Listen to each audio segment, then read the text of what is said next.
네, 안녕하세요. 저는 한미래 석사 학생 남현우입니다.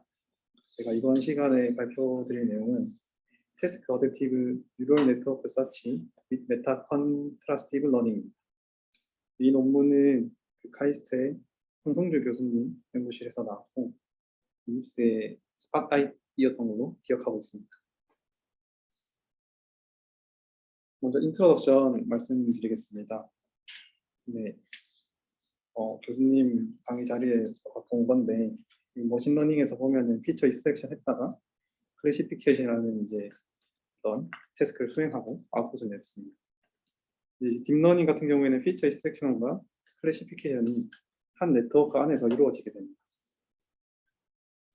이 딥러닝을 위해서 좀 성공 요인이 데이터셋, 컴퓨팅 리소스라고 하는데 그 과정 속에서 또 엄청나게 다양한 아키텍처를 만들어내는 것이 있을 것입니다. 예를 들어서 사람들이 많은 아키텍처를 만들어냈는데 이 페이지에 담을 수는 없을 것 같고 굉장히 많다 정도 말할 수 있을 것 같습니다. 예를 들어서 이제 레이어가 많아질수록 저희가 찾을 수 있는 네트워크 아키텍처가 익스포넨셜하게 증가하게 될 것 같은데 모든 사람들이 이러한 익스포넨셜한 서치를 할 수가 없겠죠.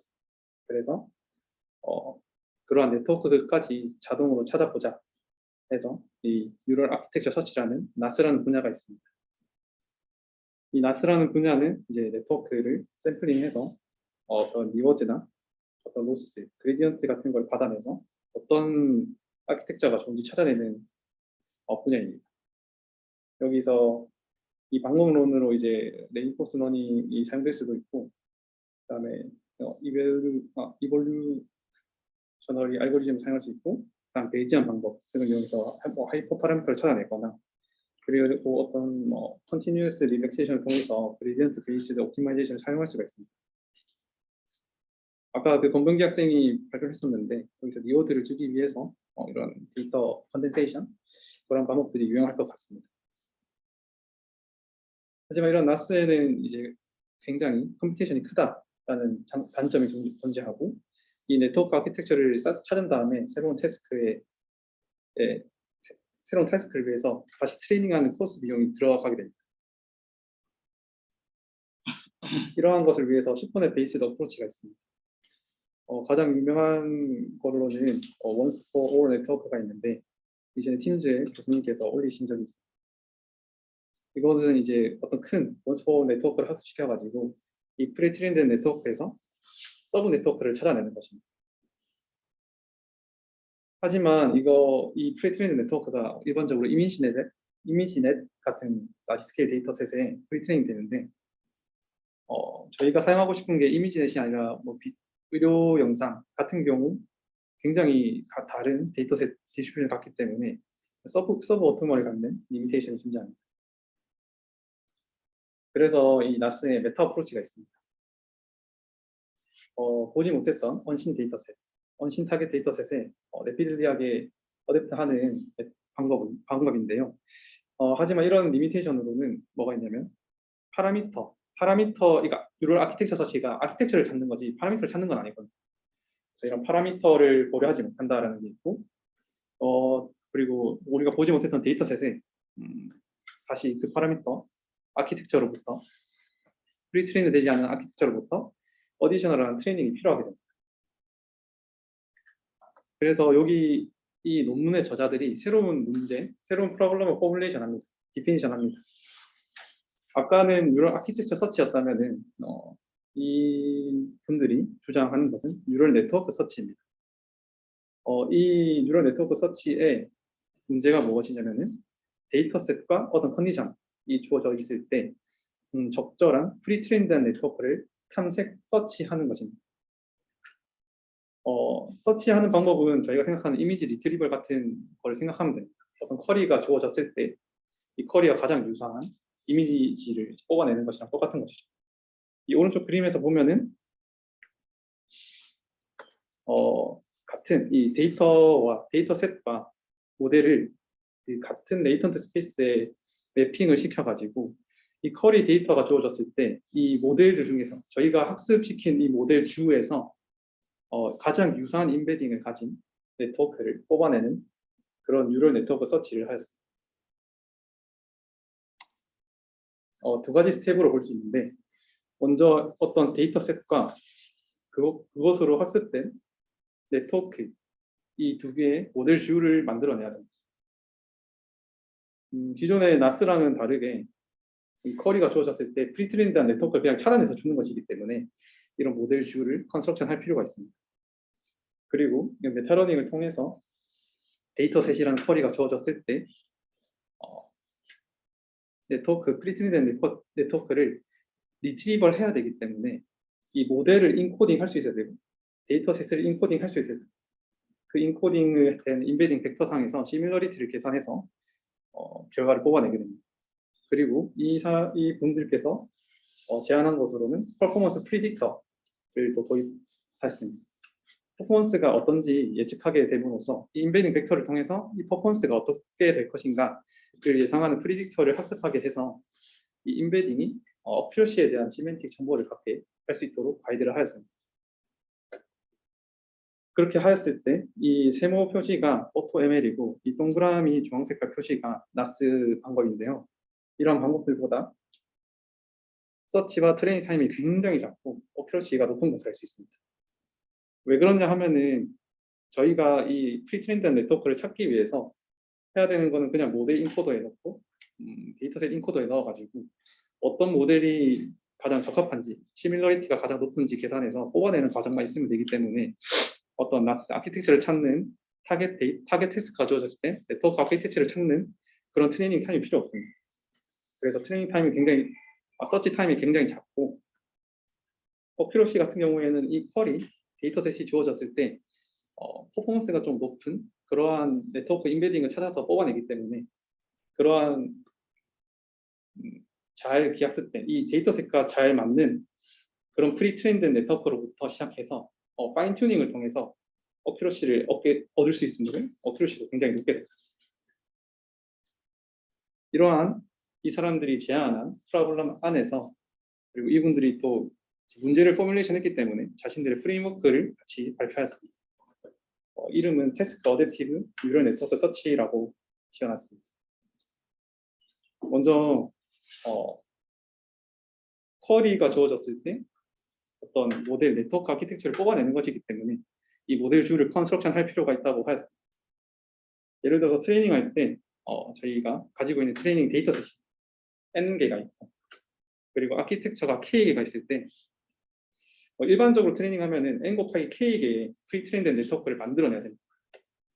예를 들어서 100개의 데이터셋이 있고 우리가 프리트레인드 하고자 하는 아키텍처가 100개 있을 때 10,000개의 프리트레인드 네트워크가 필요합니다.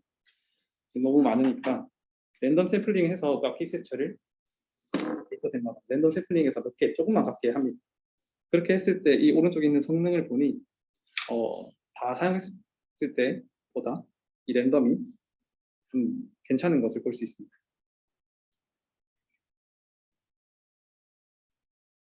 그리고 이 파레토 이피션시 익스펜션을 통해서 좀 더 이런 모델 컨스트럭션 하는데 이피션시를 높였는데요. 파레토 이피션시가 뭐냐면은 어떤 도메인이 주어졌을 때 어떤 스코어 펑션이 있고 그 도메인을 넣었을 때 이 스코어 펑션을 맥시마이제이션 하거나 미니마이제이션 하는 이 밸류가 하나가 아닌 것입니다. 근데 이 사람들은 이제 모델 뷰를 조그맣게 시작해서 점점 키우는 이 익스펜션을 파레토 이피션시를 만족하겠는데 어떻게 하면은 이 모델과 그리고 이 데이터셋과 모델이 파레토 이피션시인 걸 알 수 있는지 살펴보도록 하겠습니다. 이 그림에서 A와 C가 먼저 주어져 있다고 가정하겠습니다. 이때 저희가 D, B 중에 어느 게 파레토 이피션시인지 알고 싶습니다. 그렇게 했을 때 이 면적이 늘어나는지 안 늘어나는지를 보면 됩니다. 이 원래 기존의 A, C로 이루어져 있는 이 면적 같은 경우에는 이 노란색 면적이라 했을 때 이 포인트에 D라는 포인트를 줬을 때 이 D라는 포인트는 파레토 이피션시 인이피션시 하기 때문에 이 면적을 늘릴 수가 없습니다. 대신에 이 B라는 포인트를 집어넣게 되면 파레토 이피션시 하기 때문에 이 파레토 이피션시 하는 점들만 모아서 면적을 구할 때 이 면적이 늘어나는 것을 알 수 있습니다. 이거를 명심하고 다음 식을 보도록 하겠습니다. 이 식에서 이 GT가 현재 주어진 모델 주입니다. 여기서 이 CT가 이 데이터셋과 모델의 캔디데이트입니다. 이 캔디데이트 중에서 어떤 걸 추가해야 이 면적이 늘어나는지를 보면은 파레토 이피션시한 익스펜션을 할 수가 있겠죠. 그래서 이 스코어 펑션을 이 파레토의 볼륨으로 설정하게 됩니다. Normalized volume under the Pareto dominated pair for dataset D라고 하더라고요. 제가 아까 그 그림에서 봤던 이 파레토 점들에 의한 볼륨, Normalized 볼륨이라고 보면 될 것 같습니다. 그래서 이 F를 보면은 이 차이로 되어 있죠. 그러니까 이게 무슨 뜻이냐면은 D와 M을 이 모델주에 넣었을 때 볼륨이 얼마나 늘어나는지 그 볼륨이 늘어나는 맥시마이즈 점을 뽑아내겠다. 그래서 이 모델주 컨스트럭션의 알고리즘을 보면은 이 GZ가 모델주라고 했는데 처음에 굉장히 적게 시작해서 이 캔디데이트 중에서 이 파레토의 어떤 볼륨을 늘리게 하는 맥시마이제이션 하는 D와 M을 뽑고 이 D와 M을 다시 트레이닝을 해서 실제 어큐러시를 구한 다음에 이 새로운 모델, 다음 모델주에 삽입을 해서 점점점 모델주를 늘리게 됩니다. 처음에 이제 아까 이제 모델주 컨스트럭션이 100개의 데이터셋과 100개의 모델이 있을 때 10,000개가 프리트레인 될 필요가 있는데 그게 아니라 처음에 작게 시작해서 필요할 때마다 좋은 모델을 설정해서 좋은 모델과 데이터셋을 페어를 설정해서 넣겠다라는 정도로 이해하시면 될 것 같습니다. 그 다음에 이 모델의 인베딩, 그러니까 모델을 이게 리트리버를 하는 거기 때문에 모델을 인코딩 할 수 있어야 됩니다. 모델을 인코딩 할 수 있어야 되고 그리고 이거와 매칭되는 쿼리 인코더가 따로 있습니다.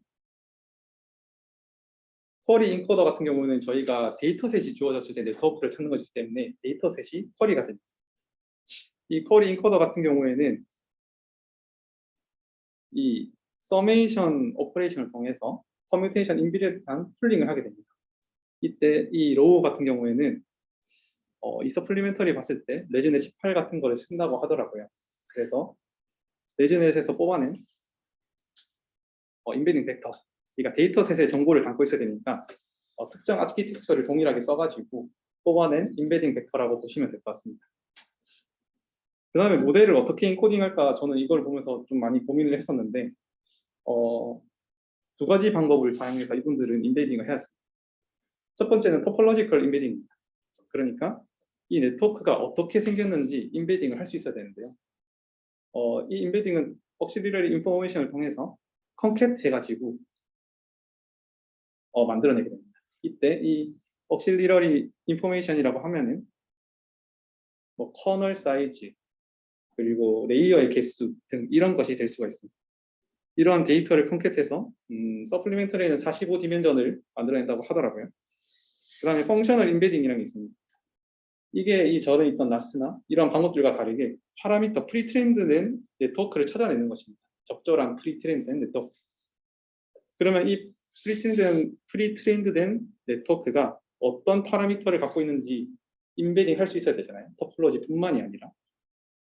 그래서 이러한 파라미터 정보를 인베딩하기 위해서 펑셔널 인베딩을 사용하는데 그 네트워크에 고정된 가우시안 노이즈, 랜덤 노이즈를 피딩 해가지고 이러한 펑셔널 인베딩을 얻어내게 됩니다.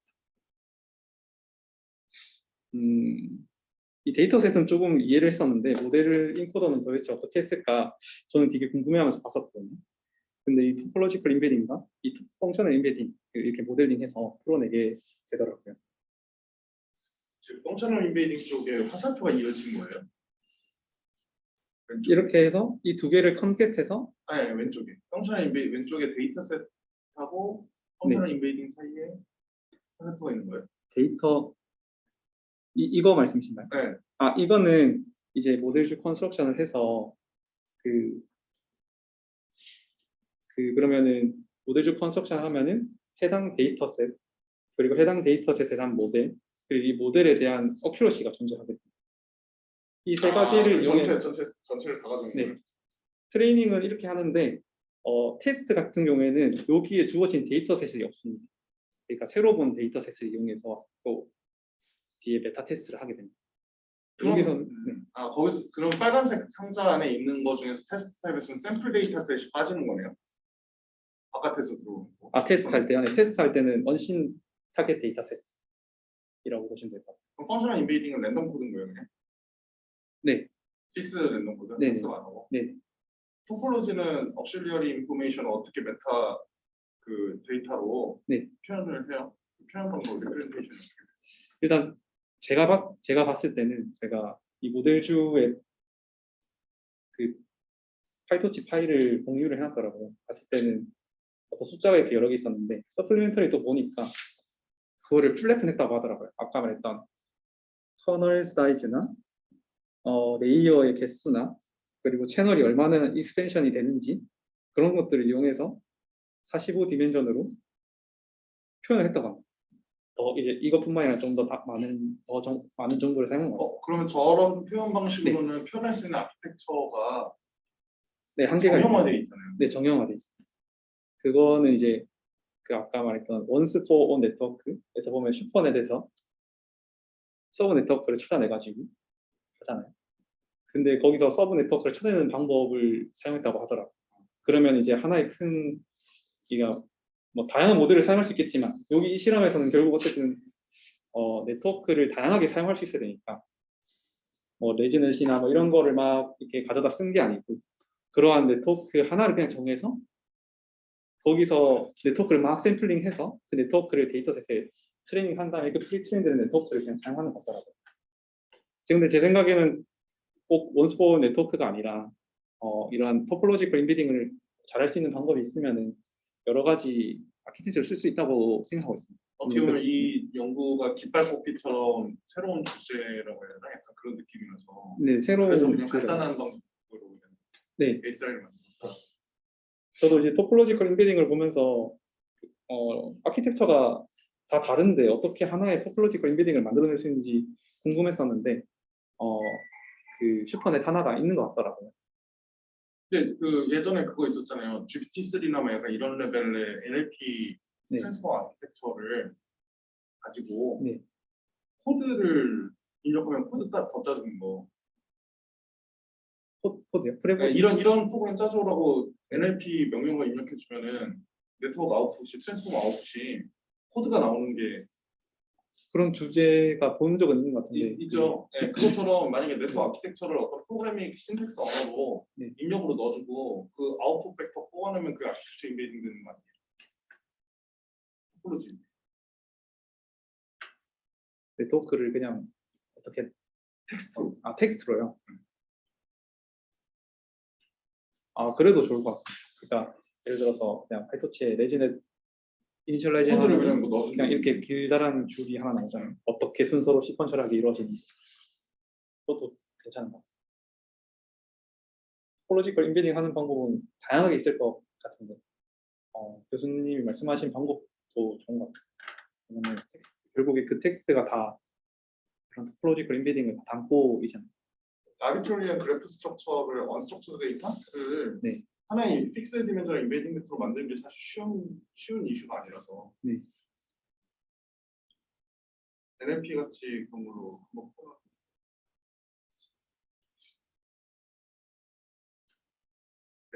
네. 아니면 저번에 이제 저는 이거 보면서 저는 시그널 어거노스티 레프레젠테이션 그런 거 했었잖아요. 그래서 이 뭐 아키텍처에 뭐 웨이트든 뭐든 샘플링하는 임플리시 펑션이 하나 있고 G가 어떻게 포뮬레이션 되는지 그 G를 찾는 문제였으니까 그 페이퍼가 그러한 거를 사용했을 수도 있겠다라고 생각을 했었는데 여기서는 이렇게 두 가지를 사용하더라고요. 그래서 이제 저희가 두 가지 모델에 대한 인코더와 데이터셋에 대한 인코더를 얻었기 때문에 이 두 가지 인베딩을 컨트라스티브 러닝을 합니다. 컨트라스티브 러닝은 이제 파지티브 인베딩 페어는 더 가깝게 만들고 네거티브 인베딩 페어는 이제 파지티브보다 좀 더 멀게 그런 식으로 하는 로스입니다. 제가 이거를 구체적으로 로스 펑션은 안 적었는데 여기서 보면은 Q와 N 플러스는 가깝게 만드는 이 N 마이너스보다 이 Q와 N 플러스를 더 가깝게 만든다고 보시면 될 것 같습니다. 근데 저희는 모델 인베딩도 있지만 쿼리 인베딩도 있기 때문에 파지티브 쿼리 인베딩과 모델, 그러니까 모델과 쿼리의 각각의 이런 컨트라스티브 러닝을 적용해서 학습을 하게 됩니다. 그리고 이 프레임워크에서 보면은 하단에 퍼포먼스 프리딕터가 있습니다. 이 퍼포먼스 프리딕터가 뭐냐면은 저희가 프리트레인드된 네트워크잖아요. 그러면 이 데이터셋에 대한 이 네트워크와 데이터셋이 주어졌을 때 어큐러시가 얼마인지 알고 있습니다. 근데 이 퍼포먼스 프리딕터를 통해서 이 모델 인베딩과 데이터셋 인베딩이 들어갔을 때 이 어큐러시를 예측하게 하는 네트워크입니다. 이런 네트워크를 학습하게 해서 제 생각에는 이 모델 인베딩과 컬 인베딩이 어큐러시에 대한 인포메이션을 담게 되겠죠. 그렇게 담게 되면서 이 데이터셋과 이 뉴럴 네트워크가 더 학습 잘 되는 페어를 찾을 수 있도록, 더 성능이 높은 페어를 찾을 수 있도록 하는 것 같습니다. 이렇게 했을 때 이제 저희가 어떤 쿼리를 던졌을 때, 데이터셋이라는 쿼리를 던졌을 때, 이 어떤 네트워크로 학습을 해야 성능이 더 높은지 이런 정보를 담는 이런 서치 엔진을 구축할 수가 있겠죠. 그래서 이 메타 트레이닝을 하기 위해서 로스 펑션은 다음과 같습니다. 두 개의 컨트라스티브 로스와 하나의 그 스코어 프레딕션 로스 이렇게 해서 학습이 진행되게 됩니다. 학습이 끝나고 메타 테스트 같은 경우에는 쿼리가 주어졌을 때 이 네트워크를 샘플링해서 시밀러리티가 높은 그러한 네트워크를 얻어내게 되고요. 이때 탑K 캔디데이트 네트워크를 뽑아서 퍼포먼스 프리딕션 저희가 학습시켰잖아요. 그러한 학습시킨 프리딕션을 통해서 또 베스트 퍼포밍을 하는 하나를 뽑아낸다고 합니다. 근데 아까 말했듯이 이 테스트가 주어졌을 때 성능이 잘 나오는 것을 이렇게 인베딩 벡터를 성능이 높은 것들이 페어를 지었기 때문에 굉장히 이 데이터셋에 적합한 프리트레이닝이 돼 있을 것이고, 그래서 파인 튜닝 몇 번을 진행을 해서 최종적으로 테스트를 하게 됩니다. 그림을 보면은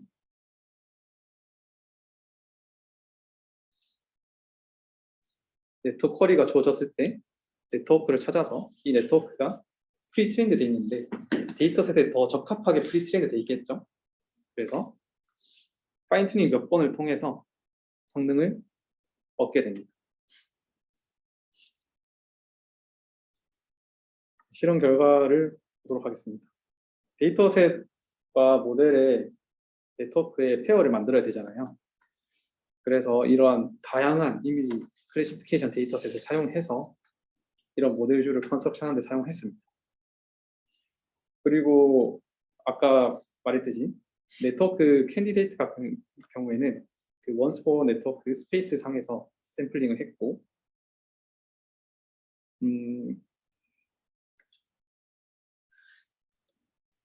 그리고 이 100개의 네트워크가 있을 때 140개의 데이터셋이 있기 때문에 14,000개의 데이터셋과 네트워크 페어가 있을 수 있게 됩니다.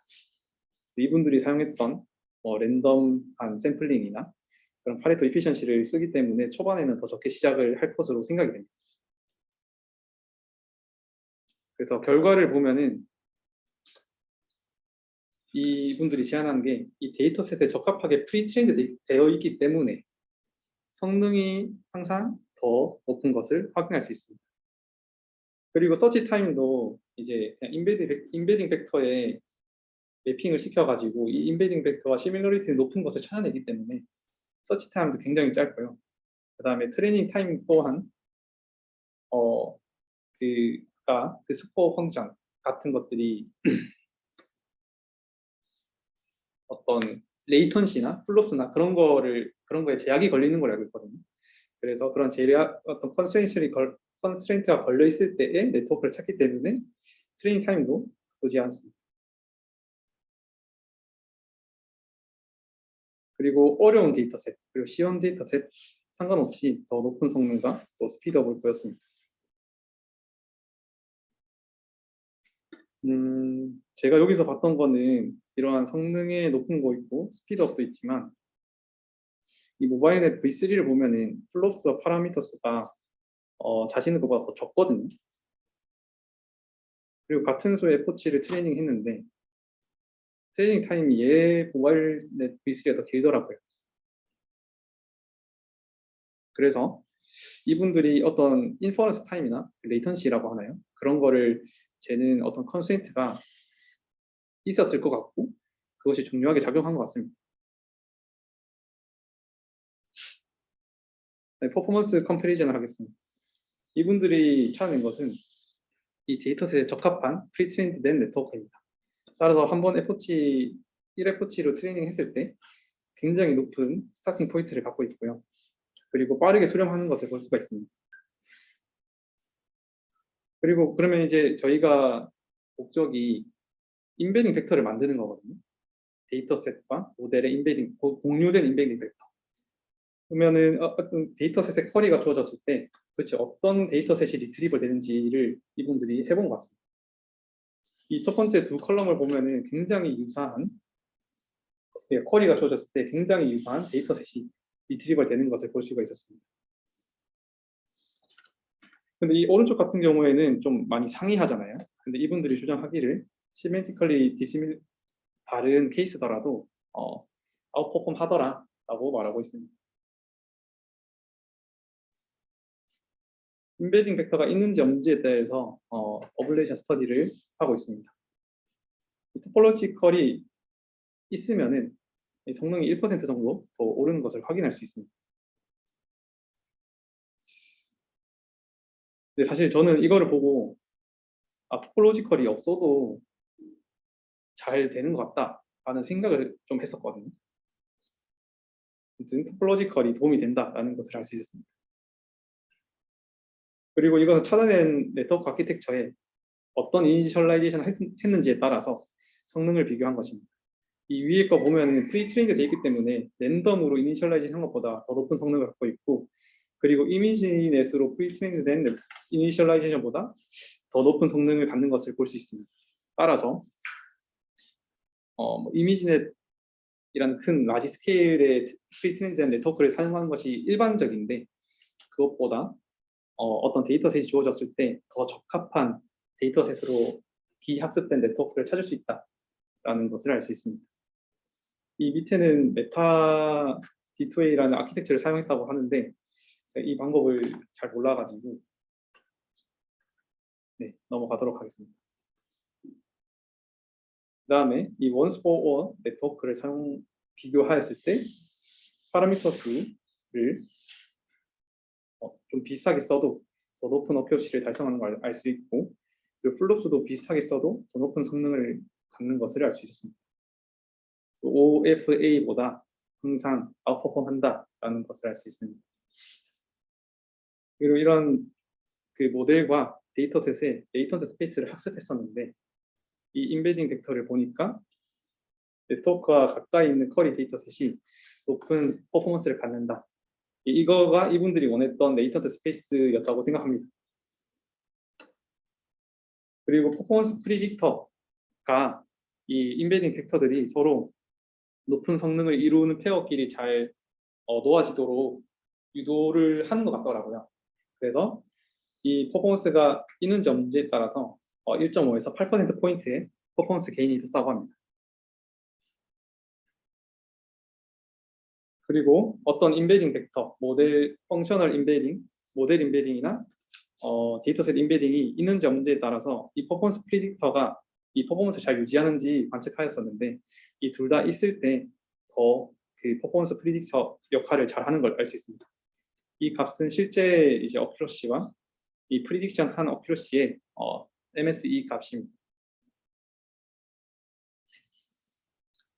그리고 이 중간 세 개를 보면은 컨트라스티브 러닝, 그러니까 이 인베딩 벡터를 배우기 위한 어떤 방법을 썼는지에 따라서 어블레이션 스터디를 했는데 이분들이 제안한 컨트라스티브 러닝을 했을 때 이 리트리브 성능이 높은 것을 알 수 있었고 그리고 이 프리딕터 혹은 펑셔널 인베딩이 있는지 없는지에 따라서 리트리버 태스크를 수행해 봤더니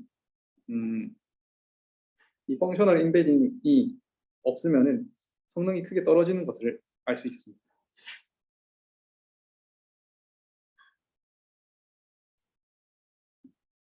그리고 이 기존에 있던 나스 그리고 메타러닝을 이용한 나스와 자신의 방법을 비교하였습니다. 그랬을 때 이 컨벤셔널한 나스보다 아키텍처 서치 코스트는 굉장히 적습니다. 왜냐하면 인베딩 벡터만 뽑으면 되기 때문에. 그리고 이 메타 D2A보다 프리트레이닝 코스트가 훨씬 적습니다. 왜냐하면 자신들의 데이터셋이 이 데이터셋을 주어졌을 때 잘 학습된, 잘 기학습된 네트워크를 찾아내기 때문입니다. 결론 이제 말씀드리겠습니다. 이제 이분들이 한 거는 이러한 뉴럴 네트워크 서치 NNS라는 문제를 제시한 거고 거기에 대한 프레임워크를 제시했습니다. 이걸 위해서 이 데이터셋과 아키텍처의 인베딩을 같이 학습하는 크로스 모달 레이턴스 스페이스를 학습했고 이 학습하는 방법으로 컨트라스티브 러닝을 사용했습니다. 그리고 퍼포먼스 프리딕터를 이용해서 이 인베딩을 가이드하였습니다. 제가 생각하기에는 이 논문을 읽으면서 이 데이터셋에 적합하게 프리트레인 된 게 중요하구나라는 생각했습니다. 그리고 이 파인 튜닝이라는 것이 굉장히 파워풀하다라고 저는 좀 생각이 들었습니다. 여기까지 혹시 질문 있으신가요?